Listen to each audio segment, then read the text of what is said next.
We want to talk to you now. It's a massive weekend of qualifiers and, of course, provincial finals. And I'm delighted to say we've got Stephen Poacher with us this morning to help us preview those games and talk a little bit about your own season, Stevie, as well. We might start with the games this weekend. Eoin has been making the case here that perhaps, just maybe, Meath might be able to get within 9 or 10 points of Dublin this weekend. If you were Meath and Dublin was the challenge, how would you be setting a team up to try and beat them? Well, lads, I suppose I was reading in the Ruck yesterday, and he hadn't made a very good point yesterday. He says, like, the last team to actually beat Dublin, actually set their team up quite defensively to pick them off on the break. Mayo have obviously pushed up on them and have gone man to man, and they haven't got over the line. I know they've given them some fantastic games, but everybody seems to think that this is now the template. But I do feel that if Meath are going to squeeze Dublin high, that they could be in for a long day. Now it's a Dublin team that I think aren't as strong, particularly as strong as last year or the year before. Obviously I'm looking at the forward line, and Costello and Mannion were a major part of their scoring the last day out against Kildare. And I'm just wondering myself, with the players, and you look at the players that Dublin are missing over the last couple of years, this year, and you're sort of thinking to yourselves, are they slightly vulnerable? Are Meath good enough to beat them? I'm not sure. They are the two best teams in Leinster. There's no question about that this year. Colin Nally's gone into Meath this year, lads, and he's given them a serious bounce and a serious lift. And, they've got some brilliant players. Brian Menton in the middle of the field is a fantastic footballer. A lot of their game hinges around Mickey Newman at full forward. I don't know if he gets the space and time that he gets against other sides that he will against Dublin. And, you've got Killian O'Sullivan, wing half forward, is as good as they're out there. And they've a young lad, James Conlon, lads, who came on as sub actually against Carlow and performed very, very well. And he started the last day against Laois and kicked 5 points, So, look, I can see Meath going and having a bit of a go, if that's the terminology it's called. I don't think they'll just sit in and be happy to contain. And look, I think they'll possibly stay in the game, but I think as the game wears on, I think Dublin eventually, particularly with the bench coming off the bench, will wear them down. Why do you think the Dubs are a slightly... you didn't say that they were actually vulnerable. You said they might be more vulnerable this year than last year. Is that because they don't have Paul Flynn to speak and they don't have Jim Connolly to speak, and it's those type of players, and Berta Brogan at his peak, that made them an all-time great team, and when they're gone, their replacements aren't quite at that level? Yeah, possibly, and I think defensively as well, it'll be interesting to see if they can get tested in the latter stages of the championship, and people might sort of laugh and joke about it, but I'm just wondering if they played Donegal, for example, do they have three guys that can pick up Jimmy Brennan and Michael Murphy and Patrick McBurdy and pick them? Donegal were reasonably close to them last year in the Super Hits, and it'll be just interesting to see as you go on. I just think defensively as well, I know Cooper didn't play the last day, Philly McMahon only came on as sub, and it will be interesting, guys, and I do feel that they're missing maybe that marquee man up front, that man who's going to do something, as you say, like a Damon Connolly, something really instinctively or something out of the blue, and I just think they're missing that this year. And listen, they're still a fantastic outfit, and athletically, and their athleticism is probably way ahead of most other teams, and I think that's what does really set them apart, lads. Funny enough, I was doing a piece for the paper last week, the Gaelic Life that I write for, and I was doing a coaching piece, and I was looking at their kick-out strategy and the way they press teams, and I was going back actually to the Carlow game. I was looking for a stilled image that I could use in the paper as a photograph, and they really are a risk and reward side when it comes to pressing an opposition's kick out. They press so high and so aggressively, and that's something as well. They trust themselves, and they'll press with 4 across the full forward line, 4 across the 45, and 4 across the middle, and they'll have the arrogance even to leave an inside forward line alone, and gamble on winning the opposition's kick out. And I think it was highlighted recently in one of the programmes how well they do that, and how good they are under the break ball. And when you suffocate an opposition's kick out like that, and then Cluxton's winning his own, it gives you a serious platform to build from. Yeah, no doubt. Can you see anybody actually beating them this year? Listen, I thought Tyrone, lads, but looking at Tyrone last week against Donegal, I don't know what's gone wrong there. Last year Tyrone had a fantastic bench, lads. They had the likes of Mark Bradley, Lee Brennan, Ronan O'Neill, all being sprung from the bench. Those guys are gone now, and you've got to ask the question, why are those guys gone? And Lee Brennan came off the bench last year against Donegal and scored 4 points from play, and Tyrone's bench last year was equally as effective as Dublin's bench. And I think in the deciding game of the Super 8s, Tyrone's bench scored 2-6 that day. And I just don't think Tyrone have. I think Tyrone have actually they've lost those calibre players now, and I don't think their bench is as strong. And they were the team that I actually thought could have beaten Dublin. And listen, lads, you go back to the final last year. I sat with a wife in the Cusack stand, and I couldn't believe what I was watching. They were 5-1 up after 18-19 minutes, and I was thinking to myself, this is absolutely dream stuff. This is perfect. Like, Harte must be absolutely delighted. And their game management at that stage then was just horrific. They played into that hands, and a lot of teams do that when they play Dublin. You know, they fall into that 100 mile an hour trap where they think the game has to go 100 mile an hour, and a big part of playing Dublin is game management. There's times of the game, and listen, it's not attractive for a supporter, it's not what the fans want to see, but there's certain times where nothing has to happen. And whether that comes from a goalkeeper taking a minute over a kick out, or whether that comes from a set piece, or whether that comes from keeping possession of the ball and, you know, and going sideways or going laterally, it has to happen. You can't play Dublin at 100 mile an hour. So I thought at that stage of the game, when Dublin dropped 14-15 men behind the ball and Tyrone were 5-1 up, that was an opportunity for Tyrone to keep the ball and suck Dublin out. But they kept going. I suppose it's easier for me to sit here and say that, but when you're in the heat of the moment and things are going so well for you, you probably want to keep going and keep going at them, you know. But listen, I think if Mayo can get over Saturday night and get a run going together, obviously there might be another punch in them. It may be a year too early for Kerry, so you're asking me, can anybody beat them? Maybe no. Yeah. That seems to be the consensus answer. We should talk a bit about Tyrone, because they're one of the games at the weekend that we're particularly interested in. What do you think is going on? Because we were Ronan O'Neill on the show a couple of weeks ago, and he didn't say that there was any major falling out. It was just that change of style happened in the league, and he saw the way the wind was blowing and decided that he wasn't going to get enough game time, and actually it wasn't really worth the sacrifices if you weren't going to play, so he can go back to playing club football, get his confidence back, and maybe rejoin the panel next year, because he's still a very young man. But it didn't seem like there was a massive falling out. You know, himself and Mickey still seemed to be in contact, and there was a long conversation. It wasn't just a, right, you're gone, you're dead to me now kind of thing. What do you think is happening? It's hard to know, lads. You know, look, obviously the in-laws are from Tyrone, like, so I keep my ear to the ground when it comes to info about Tyrone. But look, listen, you know, last year, before Carlo played them, I'd heard a few rumblings, you know, that things weren't great, and Sean Cavanagh's book had come out at the time, and there was a bit of a rumbling about that and different things like that. But, you know, they seemed to get their act together, and they got the show on the road, and, you know, I just have heard some similar rumblings this year that all is just not particularly well within the camp. And I know there's been a style change, but why has there been a style change? I don't understand that. Like, you know, that style got them to an All-Ireland final last year and had them leading Dublin 5-1, and I know people are very critical of maybe the way they set up and the way they played, but I don't understand why they had to change their style. And, you know, because Tyrone, for me, their strength lies with running the ball hard and running the ball at teams and keeping possession. And their team has changed. The personnel hasn't really changed, but the team has changed. You know, Frank Burns last year played at 6, Petey Harte played at 7. This year they've got Frank Burns playing wing forward, Petey Harte's playing higher up the field. You know, they've moved Callum Sheahan from a more industrious wing half forward role to more of a target man. So, you know, Richie Donny's come from full forward to midfield. So the personnel, in fact, hasn't changed, but, you know, the position and the system slightly has changed. I've never seen Tyrone lads as open as I've seen them against Donegal. I thought they were absolutely horrific in that first half. And the biggest problem for me, which was quite astounding, when they played Carlo last year, we were winning 5-3 after half an hour, and we were actually in control of the game. We were keeping the ball for long periods of time, and I was very content. And then Tyrone put a real aggressive press on us for about 5 minutes before half time. They went zonally on kickouts. And I watched them against Donegal, and I couldn't believe what I was witnessing, because they did the same last year against Monaghan.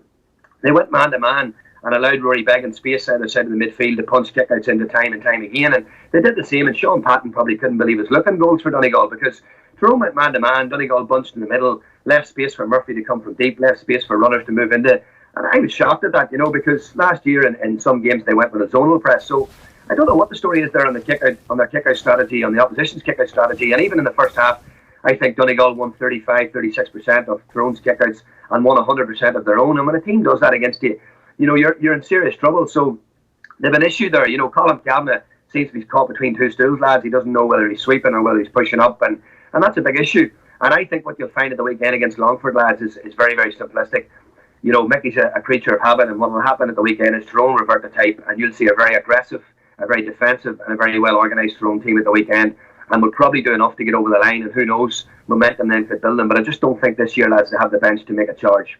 So if they go that way this weekend against Longford and they progress, Stephen, do you think that might be something they'll abandon then, the new style of play that they seem to have instigated this year? Well, they might not just abandon it, lads. They might not just, you know, completely abandon it, but I do think that they've got to understand where their strengths lie. And I do feel that Tyrone's strengths lie in the system that Mickey has been playing a certain way with Tyrone. This has been building for 3 or 4 years, lads, you know, and for something to build for 3 or 4 years and to get you to an All-Ireland final and then all of a sudden try and revamp and change the whole thing, you know, and I did feel even last year at certain times. I watched the first 15 minutes of the Monaghan game really closely, and we were at the game, of course, and you know, Tyrone were kicking the ball at that stage, you know, and you can only kick past the ball against certain teams, you know, teams that open up against you, maybe a Cavan or an Armagh, but like Tyrone are going to be coming up against teams who are going to play defensively, and Donegal nearly played them at their own game, and Donegal can play equally as defensively as anyone. And you would have seen from the game, if you had analysed the game against Donegal were extremely defensive, and Tyrone still persisted with that style, and that will not work against teams who are playing those men behind the ball. It doesn't make any sense because they're able to do both, or they should be able to do both, given that they had an alternative running game style like in their locker. I don't understand why they're not able to switch in between one and the other. Yeah, well, maybe it's just that ingrained in them, lads. Sometimes when it's ingrained in you, you revert to type. And if you had watched them against Donegal, they actually did look like a team who were nearly caught between two stools. That's the way I'd seen it, and it was a strange one, and maybe there's pressure from outside influences, and maybe Mickey felt he had to change his style, and sometimes you're best not listening to those on the outside, and trust what you have on the inside. And it's something that worked for them, and why not change it? And listen, I'm not against either style. The good teams, there's two ways of attacking in Gaelic football, lads. You either run the ball or you kick the ball. There's no other way to attack, and the really good teams can mix it up, of course, and maybe that's what Tyrone have seen. But I just think at the minute I'm just not sure. I just think if they go back to what they were good at, I think they could get an extended run. You mentioned Monaghan there a couple of times. They're also in action this weekend up against Armagh, probably to tie the round in the round 2 qualifiers. It's been a tricky season so far for Monaghan. You do wonder if last year was their peak when it comes to the semi-final, and perhaps things have stagnated a little bit. Is that too harsh a take on it, Stephen? Listen, I have a lot of time for Malachy. I would talk to Malachy regularly. Malachy's a great guy. He's an absolute gentleman of the game, Malachy O'Rourke. And what he's done with Monaghan, lads, can't be underestimated. It's small playing pool, a small population. I have unbelievable respect for Malachy O'Rourke. But after 6 years and getting to an All-Ireland semi-final, there's only one thing better than that, and that's getting to an All-Ireland final, let's be honest. And, it's maybe, I don't know, is it a year too late? I don't know if it's a year too much for him. I don't know. But I just think this year there's just something not as fresh looking about Monaghan, but look, saying that, lads, they're playing Armagh at the weekend, and this is maybe a perfect game for them, because I don't know if Armagh defensively have the defenders to cope with McManus and McCarthy, and I know Armagh have Brendan Donaghy back this weekend, but I think that Armagh full back line is very vulnerable, and I do think that the way Monaghan play and the capabilities that Monaghan have in the counter-attack could expose Armagh this weekend, and another aspect of that, going back, and I don't want to sound like a broken record again, the kick-out strategy, lads.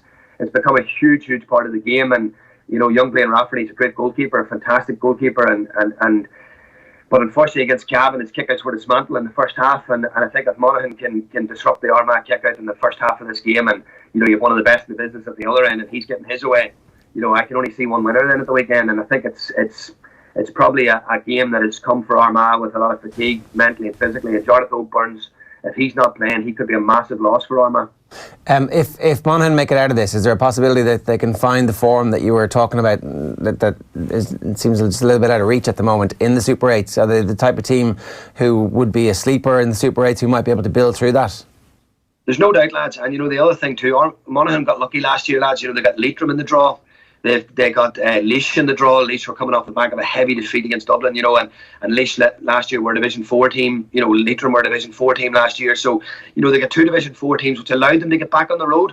And those, you need a bit of luck in the draw. There's no doubt about it, and particularly the bigger teams. And, Mayo this weekend have a banana skin, and you look at their record in the qualifiers, they always seem to stumble in the earlier rounds of the qualifiers and always seem to just get over the edge, and then, they build momentum. And Monaghan could be the same if Monaghan can get over this weekend and get a favourable draw. But when you look at the qualifiers, there isn't that many favourable draws, probably, when you look at who's going to come out of these qualifiers.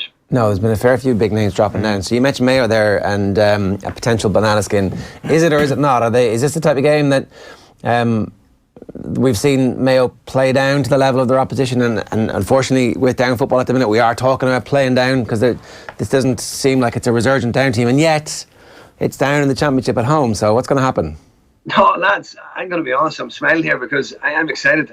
I think Saturday night's going to be rocking in Newry. And I was chatting to Benny on Monday, and he's excited, the squad are excited, and Down's having a good time at the minute. The under-20s won the Leo Murphy Cup last weekend, and had a couple of past pupils actually in the team, young Conor Clark, and it's the first Down team that have come through at under-20 level that are actually physically and athletically strong. And the hurlers are in the Christie Ring final on Sunday, and I know from last year with Carlo, when things are going well with the hurlers and the under-21s, and and the ladies are going well, and all of a sudden, and there's a bit of momentum, and don't underestimate it. The Down Camogues are flying, the hurlers are flying, and the under-20s are going well, and there's a wee bit of a bounce at the minute. The 94 squad had a big night on Saturday night in the Canal Court, and there seems to be a wee bit of a bounce about Down again, and I think Paddy's brought that, which is fantastic. I'm delighted to see, you know, and I tell you one thing that he's done, for what they lack in quality, lads, they really make up for in work rate and heart, you know, and spirit, and that I haven't seen that in the Down team in the last 4 or 5 years, you know, and I think that the fact that there's that heart and that spirit, and listen, lads, you know, you might smile and laugh at me when I say this, but you know, you talk about the Down swagger and the Down arrogance, like, but Down have that, you know, they're a footballing county that believe they can beat anybody. Now, can they go on and reach the Super 8s? I don't know, I couldn't see that, but Saturday night, I do feel that if Down start the game well, stay in the game, you know, get their kickouts. Their kickouts are absolutely pivotal. Like they've struggled in their kickouts. Even in Division 3 this year, their kickouts were really, really poor. And it's not Rory Burns' fault, like, to be fair. Like, you know, he's been asked to kick the ball out a certain way. They set up a block of 4 on one side of the field and they try to swarm that block. And, you know, I don't know if that will work against Mayo because Mayo have got the physical strength to overcome that. But listen, this is a Mayo team who have been flaky on the road a few times. And if Down start well, who knows? Who knows? And the longer they stay in the game, Mayo have traditionally struggled against defensive teams. So, but I know one thing, lads. Saturday night in Newry will be rocking if this game's in the mixer. What's your view on where Mayo are at the moment? This is the eternal question that we ask every single year. But is the analysis that they are the best team that can take down Dublin because of what they did a couple of years ago? Exactly that. It is analysis living a couple of years ago. Yeah. Listen, Ruan's a big loss from this weekend, lads. Obviously, you know, he's been playing a big part for them in the middle of the field. But just funny, when I read the paper during the week and I seen that he was out, I was looking at the likes of Sheahan O'Shea, who could return this weekend, you know, and equally physically as impressive in the middle. But yeah, I agree with you. You know, Mayo have been a strange one. They've been a strange one. Having not won a Connacht title in 3 years or 4 years, whatever, I find that amazing. You know, I really do find that amazing that they haven't been able to win a Connacht title. And look, and maybe we've been a little bit disrespectful to Roscommon and Galway there, you know, that maybe between the three of them there's not an awful lot between those three sides on any given day. But yes, they've been the closest team to Dublin over the last couple of years, and I think one of the reasons, lads, they have been the closest team to Dublin is that defensively they've got 4 or 5 defenders that can trust themselves to go man on man and are equally as good as anybody out there in the game. But the problem with Mayo is, and I spoke to Tony Buckley about this a few years ago, he was explaining to me, like, you've got Lee Keegan, for example, who might pick up, for example, Kieran Kilkenny. And Kieran Kilkenny could run him into the ground for 50-55 minutes. And then Dublin are bringing somebody on equally as physically as imposing as Kilkenny and equally as good as Kilkenny. But Mayo aren't replacing Lee Keegan because they can't, you know, and that's an interesting one, you know, when you look at it in that sort of theory that they have really good quality defenders, but Dublin maybe just grind them down in the end. But, you know, so listen, again, Mayo are very, very similar to the Tyrones and the Monaghans of this world. If they can get over Saturday night would be a big, big test for them. And if they can get over Saturday night and again get a favourable draw, look, they'll be thereabouts. You know, they won a National League this year, which I thought was going to be the multi off the back, and I thought they'd go on and win Connacht, lads, and seal their place in the Super 8s and give a team that probably needs that rest because Mayo, this Mayo team probably don't want to be on the road. You know, that they're at an age profile now where they don't need to be playing every week, you know, and Roscommon are now sitting relaxed and waiting for 2-3 weeks, and the bodies and the minds will be mentally recharged, you know. So maybe that's what Mayo needed, and maybe they needed a Connacht title, you know, to really sustain a challenge in Dublin. I know you said that Mickey Harte might have been better off not listening to outside influences, but you can't but have been struck by all of the beautiful things that people are saying about Ulster football at the moment. The world is a changed place, Stevie. Yeah, I wish they'd start saying beautiful things about me too, lads, you know. Listen, it's Ulster football. I've always, listen, lads, I've been involved in Ulster football, you know, for as long as I can remember at schools level. And funny, I was laughing the other day, and just the other day when you asked me to come on, and I was thinking about Patrick McBurdy, you know, and I remember I got back to a schools game in 2010 with St Clement's Kilkeel, and we played Carrick Vocational School in Dromore. And there was a 16-year-old playing called Patrick McBurdy, and Ryan McHugh was actually playing that day as well, and Steve McBurdy, Patrick's brother. And they beat us 111 to 19, and McBurdy scored 19, you know, and I never forget that. But even in an under-16 schools game, you know, there was such that attritional feel to it and real competitive nature, you know, and you just think Ulster football's always had that. And I know it hasn't been pretty in the eye for a lot of people, lads, but, you know, the Ulster final this weekend's a sellout, and, you know, I can tell you this now, like, if Cavan win on Sunday, I might even go down to Cavan for the night on Sunday night. I can tell you, there's some crack down there on Sunday, but listen, it's people in Ulster are very proud people, you know, they're very resilient people, and, you know, Ulster, a lot of clubs in Ulster have been through a lot in the past as well, and you know, people are sort of probably quick to poke fun at Ulster and, it's negative, etc., but it's tactical warfare at times too, and some of the games in Ulster this year have been absolutely brilliant. But I've always enjoyed Ulster football, and maybe that's me with a partisan hat on, you know, and you know, but I've always enjoyed it, I've always admired it, and the level of coaching and the level of tactical awareness in Ulster is for me up there with the best that there is. And listen, I'd love to throw Kerry and Dublin into the Ulster Championship for a couple of years and get them going down to Oma for an out battle, or down to Brewster Park, and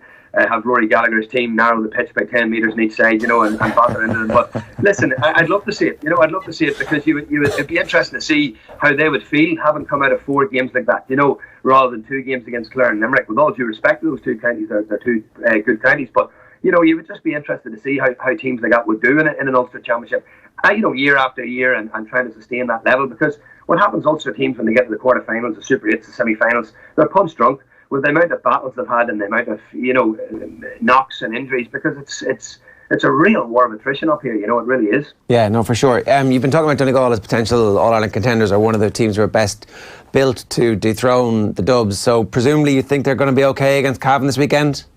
Yeah, I've watched the Donegal team, lads, for a long time now. I was involved with down under 17s when Declan Bonner was manager. I was actually the manager down under 17s when Bonner was the manager of Donegal. And I know a lot of these lads that have come through, and he even had that sort of style about them then, the way they played, and they're very, very comfortable lads, very, very comfortable footballers. 5 of their 6 forwards scored from play against Cavan, and Jamie Brennan and Patrick McBurdy and Michael Murphy, those are 3 of some of the best footballers there is around at the minute up front. And but I do feel that Donegal's strengths lie with running the ball hard. And if you looked at their first goal against Tyrone, they cut Tyrone open with a hard, aggressive run through the middle. And I do feel that that's where Donegal's strengths lie, and they've got that mix of experience as well, with McGee and Frank McLean and guys like that are still about. And listen, Donegal will be hard. I can't see Cavan scoring 23 points this weekend, lads. And I know Niall Murray got 5 points against Armagh, and Darren McPheedy got 4 or 5, I think, as well. So 10 points between them. Those 2 men will be well marshalled. The matchups will be interesting. Will Big Neil McGee pick up Gilroy McKernan? What will happen there? Or who'll pick up Murphy? And it's an intriguing battle. But listen, fair play to Mickey Graham. Everything Mickey touches turns to goal. I might ring him and look for the lotto numbers this weekend. But Mickey's having a fantastic year, a fantastic season, and hats off to him. He seems a real humble guy and a real nice fella. And listen, it would be wonderful for Cavan football and wonderful for Cavan. The 5 under-21 Ulster titles, lads, in the last decade, and those guys have got to be in the prime of their career now, and the peak of their career. So it could be a sort of a now or never for Cavan, but I just think, lads, that the experience that Donegal got last year, and this being Bonner's second year now, I think Donegal will just have a little bit too much for them. Stephen, just to finish up on Carlow this year, it was obviously a disappointing championship campaign on a number of levels. Obviously, there was a bit of a bitter end to it in terms of your own involvement, in terms of the suspension for yourself, for Turlough, for Brendan Murphy as well. Do you look back on it now and think to yourself, well, we have to go again next year? Are you planning on hanging around with the Carlow footballers? Listen, lads, I have a few things going on at home and stuff like that as well, and we just need to sort of look at the logistics of travel and stuff like that as well, and I'm thinking of my own 2 girls as well. They're getting to the stage now where they're playing a lot of football and stuff, and these are things obviously that we'll sit down and think about. And listen, it was a gut wrenching end of the year, to be honest, and I know people are quick to sort of bat you and hit you with a brush, but the work and the effort we put in, when you're travelling 1,000 miles a week for 3 years to see the progress we made, sort of and hit the speed bump we hit this year. And listen, lads, it's a numbers game, and there's no excuses. I'm going to be honest with you now, we're not picking from a massive pool of players. There's only 7 senior clubs in Carlow, and we lost 8 of the team that played against Kildare last year in the championship, and you just don't have that quality to replace them. And that's no disrespect. There's just a lot of young lads come in this year. We didn't just lose eight first team players, lads. We lost a lot of fringe players to the army, and boys went travelling and stuff. Not guys that left the panel for any particular reason. They just career took them on a different path, and you're replacing number 22 to number 30. And I actually remember an in-house game we played. We went away for the day last year up to Ballyholden, actually the week before we played Kildare, and we played an in-house game, and Brendan Rice refereed the game from down, and he says to me, oh my God, he says, that's as good a game of football as I've seen, and that was an in-house game we were playing last year. And that quality probably we just didn't have this year, lads, because we were bringing and introducing a lot of young lads and not a new faces. And and obviously losing Paul during the league was massive. Broderick's the equivalent of a McManus for us, and losing him the whole way through the league was huge, and listen, the suspensions were disappointing, of course they were, and look, we got them, and mine's up now, but there's no good to me now. But listen, it is what it is, and it's just unfortunate because there's probably an inconsistency, lads, and I know Kevin McStay wrote during the week about, a man can eye gouge a man and be back the following week, and Brendan shows a little bit of emotion, doesn't even put a single hand in the referee, shows a little bit of emotion at the end of a game which we knew was ultimately going to decide our fate in Division 3, and he ends up missing a whole season, and you just sort of think it's something needs to change in that respect, you know, and not just for us, like, but for further on down the line for someone else, you know. And I heard a good one the other day, actually. Davy Fitz is a man now following him with a video camera, videoing exactly what he says to the fourth official and to the referee. So one of his backroom team video everything he says now, you know. So which I might maybe wear one of those GoPro cams maybe next year, you know. Then I can get myself exonerated, you know. But listen, lads, it was disappointing. But I have to say, lads, you know, it would be remiss of me not to mention like the effort and the work that Turlock puts in behind the scenes. There, he's a Carlo man to the fore, lads, and you know he lives, sleeps, eats, drinks, breathes Carlo football. He just loves Carlo. You know, he's wrote a book on cycling about Carlo, and he just loves the county. And you know, he has given his life for the last 4 years to try and sort of make progress, you know. And it's frustrating because, ironically, the other day I was chatting to Calder and I said to him, like, that day probably determined the fate of both teams, because if the game had ended in a draw against Down, we were safe, and Down probably would have got promoted, because Down actually thought they were promoted that day and probably got a bit complacent the following week against Louth. Whereas if they had known that they had to win, you know, a draw probably would have suited both of us, you know, and we would both have been happy. But listen, the championship was always going to be difficult, lads. We knew that, you know, with the personnel we were missing, but coupled with an extra baggage, and believe it or not, for 35 minutes against Meath and Longford, I actually thought we had played reasonably well. But in the second half, we just, you know, once those teams got ahead of us, you know, we just didn't have the quality or the leadership on the field to rectify that this year, you know. Stevie, good stuff. Thanks a bit for joining us this morning. Lads, not a problem. Thank you. Pleasure as always. Stephen Poacher there, reflecting on this weekend's qualifiers and provincial finals, and also giving us some thoughts on the end of the season for Cardiff.